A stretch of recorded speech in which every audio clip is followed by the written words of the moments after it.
Eunice. Eunice, non. Euniso. Je t'ai appelé combien de fois? 3 fois.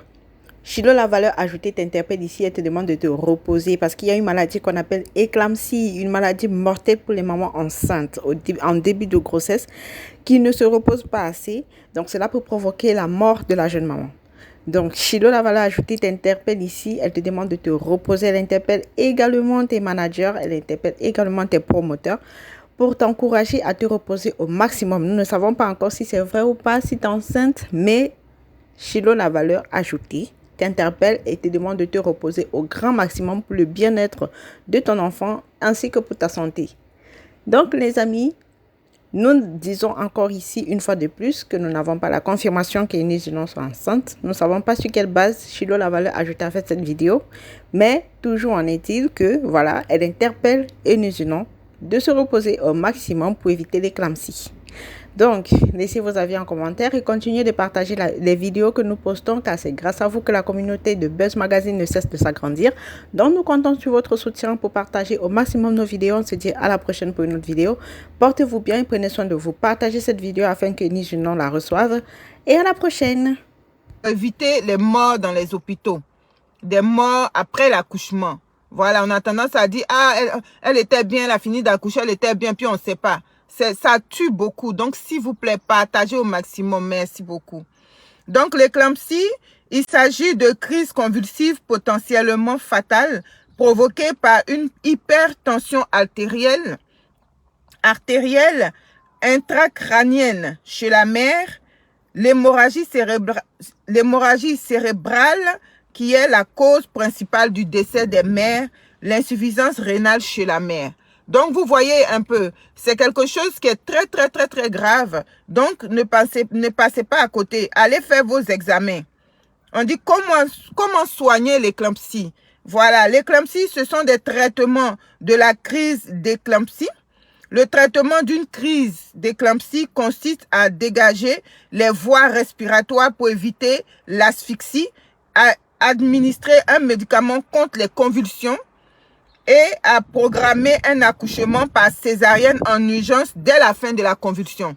Voilà, donc vous savez, ce genre de choses-là, ce n'est pas des trucs à négliger. S'il vous plaît, partagez au maximum dans les groupes, vous allez sauver des vies. Je me permets de parler de ça parce que franchement, on assiste trop à des morts. On assiste à des morts liés à l'accouchement, des mamans qui ne peuvent même pas voir leurs enfants grandir. S'il vous plaît, donc partagez maximum. C'est très important. Quels sont les signes d'une éclampsie? Quels sont les signes? Je ne vous lis pas parce que je n'ai pas assez de temps, je suis pressée. Donc, quels sont les signes d'une éclampsie? C'est des douleurs abdominales, voilà. Des nausées, vomissements, diminution de la quantité des urines, œdème et prise de poids rapide en quelques jours. Quand vous voyez que vous êtes enceinte, vous grossissez rapidement, allez faire tous les examens. Même si on vous dit qu'il n'y a rien, au moins vous avez fait tous les examens, vous avez pris votre tension, vous avez essayé. Parce que si vous voulez voir vos enfants grandir là, s'il vous plaît, c'est tellement beau, c'est tellement important de voir son enfant grandir. Voilà, ça fait mal quand vous êtes jeune maman et puis vous mourrez. Les enfants là, ce n'est pas tout le monde qui peut s'en occuper. Hein. Ton propre enfant là, il n'y a que toi qui peux supporter ton enfant. Enfant des autres là, tu vas essayer, tu vas lui donner de l'amour. Mais il va y avoir des moments où ça va t'énerver. Parce que l'enfant fait des choses qui ne te plaisent pas. Alors que quand c'est ta chose là, quand c'est ton enfant toi-même là, tu es obligé de supporter. Donc si vous n'êtes pas vivante là, pour vous occuper là, comment l'enfant va réussir dans la vie? Comment l'enfant va grandir? Donc c'est important. Prenez soin de votre santé. Comment éviter l'éclampsie pendant la grossesse? Alors, le repos quotidien avec ou sans supplémentation nutritionnelle, voilà. Donc, il faut se reposer beaucoup, en quelque sorte, pour réduire les risques de préclampsie chez les femmes dont la pression artérielle est normale, même si l'effet reporté peut refléter un biais ou une erreur aléatoire plutôt. Les gros français, mon cher. Les gros français, là, c'est fatigant. Mais, en tout cas, ça veut dire que reposez-vous au maximum. Même si ta tension est normale, c'est important de se reposer. C'est vers la fin de la grossesse, là, qu'il faut courir partout. Faut jouer les matchs sur le terrain pour que l'enfant puisse venir rapidement. Sinon, au début de la grossesse, c'est tout. Faut avoir une vie saine. Une vie saine et zen. Voilà. En gros, c'est ça. Donc, partagez. J'ai déjà dit comment éviter.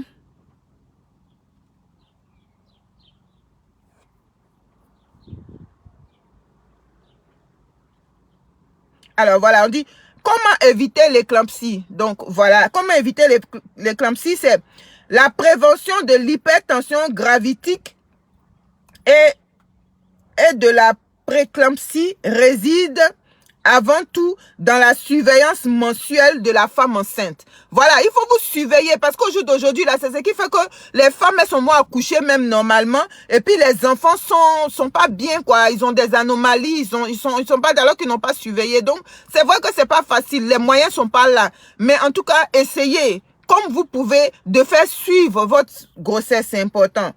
Donc, la surveillance de la femme enceinte, prise de la tension artérielle et recherche protéines dans les urines afin de mettre en œuvre un traitement au plus vite le cas échéant. C'est-à-dire que si tu fais les examens là d'urine et tout ça là, dès qu'on constate que tu es sujet à cette maladie là, on met en action, en tout cas on met en œuvre plein de traitements. Voilà, on met en œuvre des traitements pour te permettre d'être en vie. Voilà, après l'accouchement, tu es sauvé. C'est pas facile. C'est pas facile. Donc, s'il vous plaît, je vous exhorte à prendre soin de votre santé quand vous êtes enceinte. S'il vous plaît. Pensez à vos enfants. S'il vous plaît. Ce n'est pas de l'amusement. Ce n'est pas comme ça, vous êtes assis là, vous négligez certaines choses. Et après, quand ça vous arrive ou ça arrive à un de vos proches, c'est là que vous vous rendez compte que, ah, on avait parlé de ça, j'avais entendu. Voilà. Donc, on dit quels sont les risques. On dit les risques d'une préclampsie. Voilà. Les risques multiples par 4. Les risques sont multipliés par 4. Elle développe une hypertension. De plus, elle augmente d'environ 2 fois le risque de développer un infarctus du myocarde et un accident vasculaire cérébral, AVC. Oh my God, s'il vous plaît, partagez massivement cette information-là. Partagez. Si vous avez une soeur, vous avez un frère qui est enceinte. Pardon. Un frère qui est enceinte. Adam. Si vous avez une soeur qui est enceinte, s'il vous plaît, faites les examens d'urine et de sang et demandez à ce qu'on fasse des recherches sur l'éclampsie pour voir si vous n'êtes pas sujet à ça. Si vous êtes sujet à ça, on va vous traiter rapidement. Sinon, c'est AVC. AVC là, il a dit, ce n'est pas camarade de quelqu'un. AVC n'est pas camarade de quelqu'un. Quand ça te prend là, tu n'es plus la même personne. Tu es comme un légume. Tu es comme un légume. Donc, s'il vous plaît, ça fait mal de se dire que demain, tu peux devenir comme un légume et que personne, tu seras la honte de ta famille. Parce que ça, c'est en Afrique. Ici, en Europe, c'est pas ça. Tu es prise en charge. Mais en Afrique, là, tu deviens la honte de ta famille. Personne n'a envie de s'occuper de toi. Tu deviens maintenant, tu deviens maintenant quelqu'un assisté, une personne assistée. Donc voilà, faites partagez au maximum. Partagez au maximum afin que des personnes puissent comprendre et faire tout le nécessaire pour sauver des vies. S'il vous plaît. S'il vous plaît. Hey.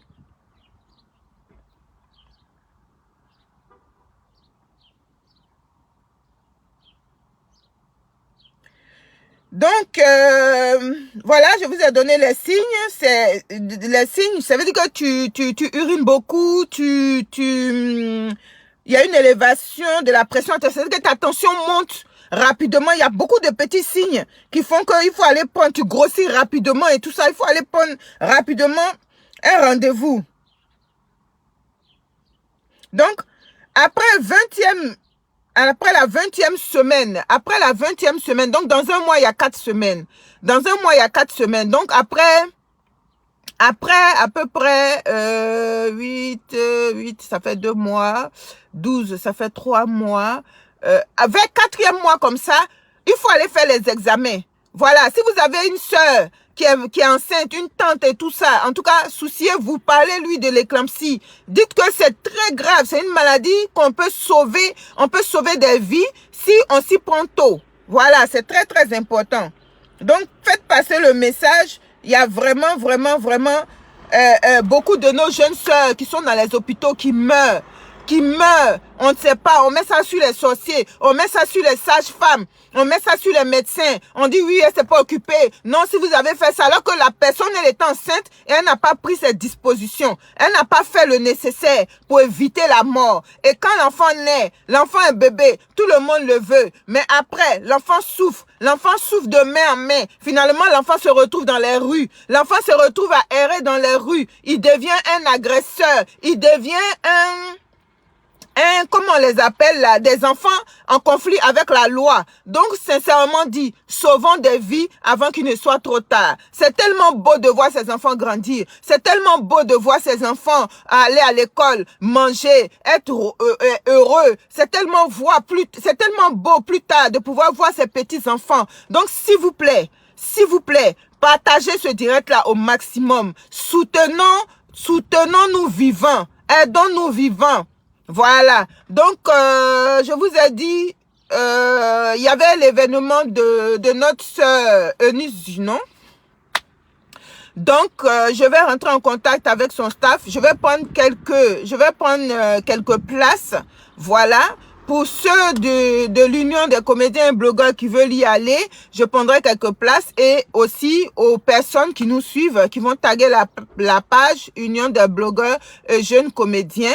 Voilà. Donc, n'hésitez pas à taguer Eunice Junon et qu'elle mette plus de précision pour qu'on puisse rentrer en contact avec elle et prendre des places pour le 21 mai au Palais de la Culture. C'est important d'aller rigoler, c'est important d'aller soutenir. Voilà, comme ça demain, si nous aussi on a des problèmes ou si nous aussi on veut faire quelque chose, on puisse être soutenu également. Voilà, donc je vous fais de gros bisous. Merci à tous ceux qui m'ont suivi, merci à tous ceux qui ont partagé. Que Dieu vous bénisse et que Dieu, depuis votre position, vous soutienne. Que tous vos projets prennent vie et se réalisent au nom de Jésus, au nom de Allah, au nom de tous ceux que vous priez. En tout cas, que Dieu veille sur vous et vos projets. Merci infiniment de m'avoir suivi et puis on se dit à bientôt. Bye bye.